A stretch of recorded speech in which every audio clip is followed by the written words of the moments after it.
A quick note before we start. Some of the research in this video was helped along by AI, but every historical fact has been verified, and every word has been written by a real human who genuinely lost sleep reading about some of these birds.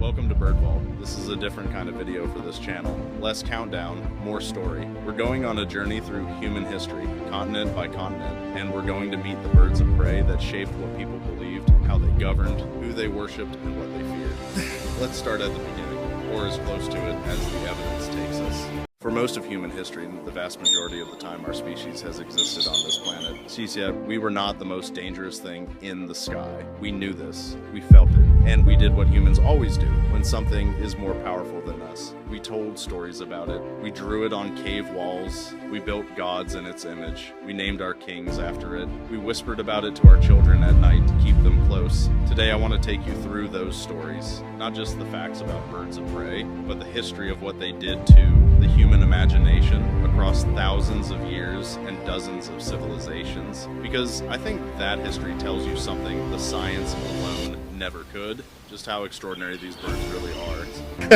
I want to start here because this is the story that started this entire video for me, and it is, without question, the most unsettling thing I found in all my research. When the first Maori people arrived in New Zealand around the year 1280, they walked into a world that had evolved in complete isolation for 80 million years. There were no land mammals, no snakes, no large predators on the ground whatsoever, but there was something in the sky. They called it the Pouākai, or sometimes the Hokioi. Legends passed down through multiple Māori tribes described a flying monster that was fast and strong enough to seize men, women, and children who were outside early in the morning or late in the evening. Cave drawings of this creature were made. Stories about it were embedded deeply enough in oral tradition to survive for centuries. For a long time, historians treated these stories as mythology, pure legend. Then, in the 19th century, scientists began finding bones. Enormous bones, the bones of a bird so large that when Julius von Haast first described it in 1871, many of his colleagues thought he had made a mistake.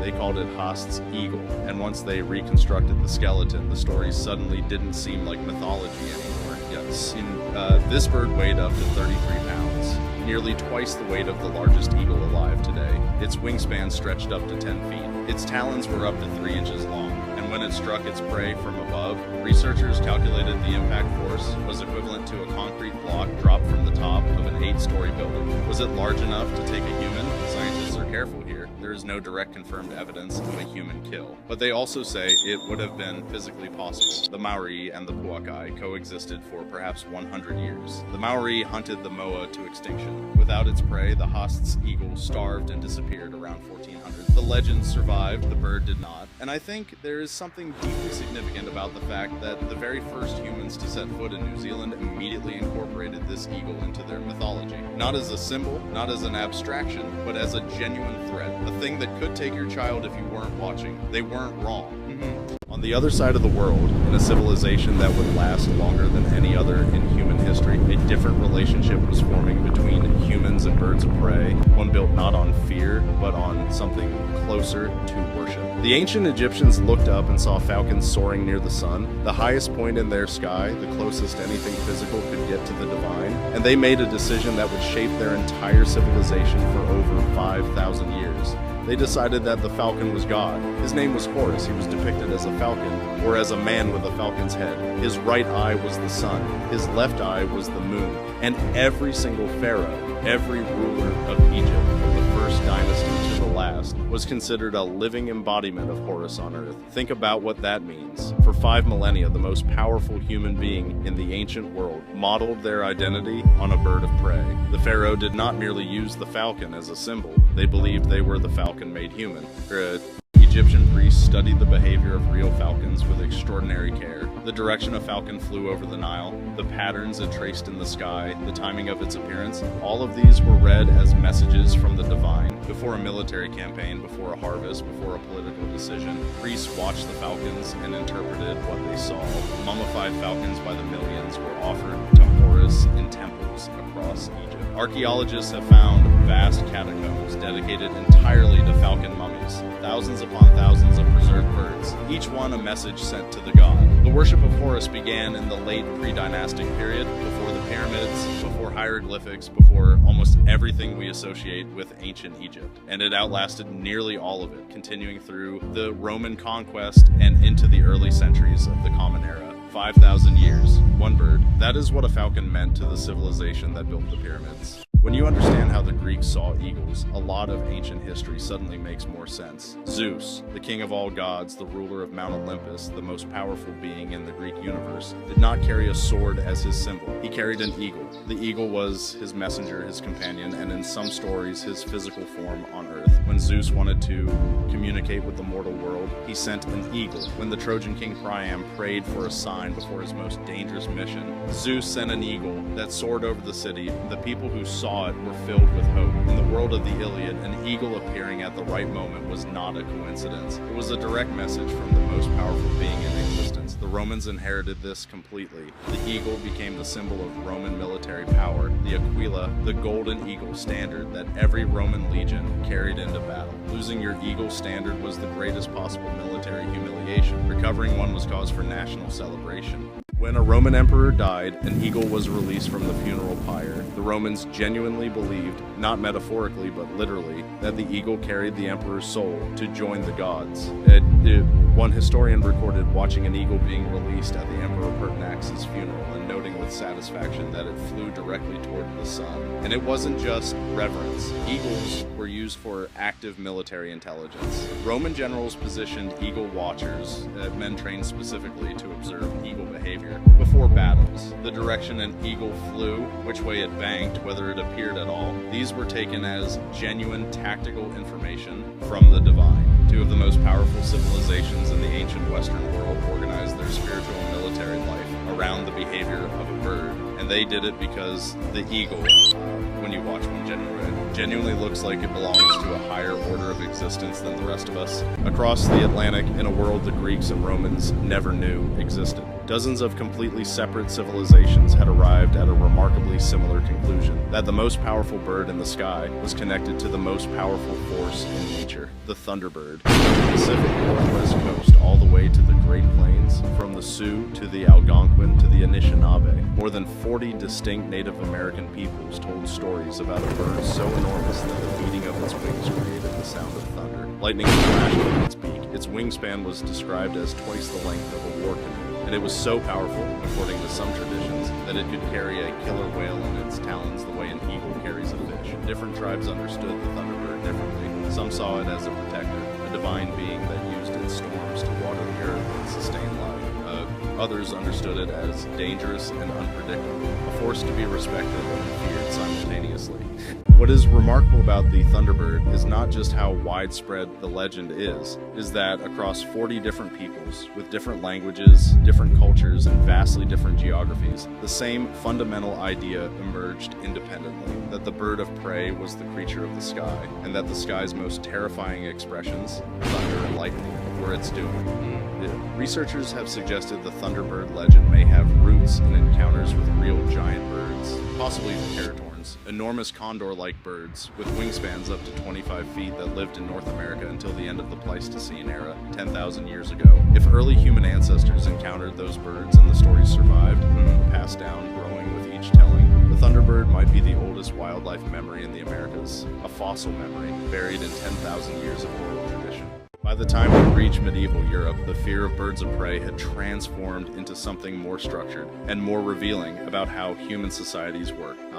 Falconry, the art of hunting with trained birds of prey, had been practiced for thousands of years across Asia and the Middle East, but in medieval Europe it became something extraordinary, a social hierarchy written in feathers. The Book of St. Albans, published in 1486, laid out the rule with absolute clarity. Every rank in medieval society had its bird.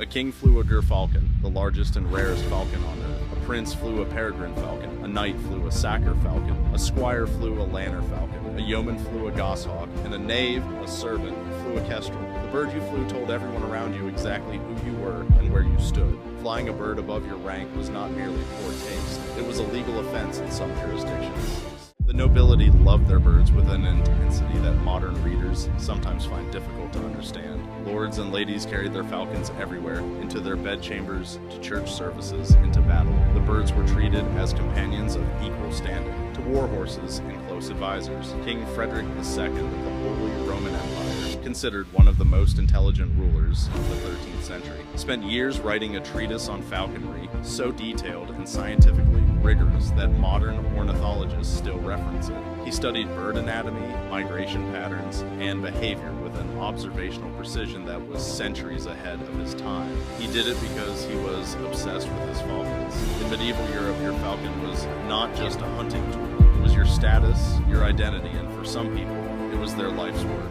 Every bird of prey we've talked about so far inspired either reverence or fear. The owl managed to inspire both, often simultaneously, and sometimes in completely opposite directions, depending on where you were standing. In ancient Athens, the city that gave us democracy, philosophy, and the foundations of Western thought, the owl was the symbol of Athena, the goddess of wisdom. The little owl appeared on Athenian coins from 510 BC onward. Seeing an owl before a battle was considered a sign of Athena's blessing, a guarantee of victory.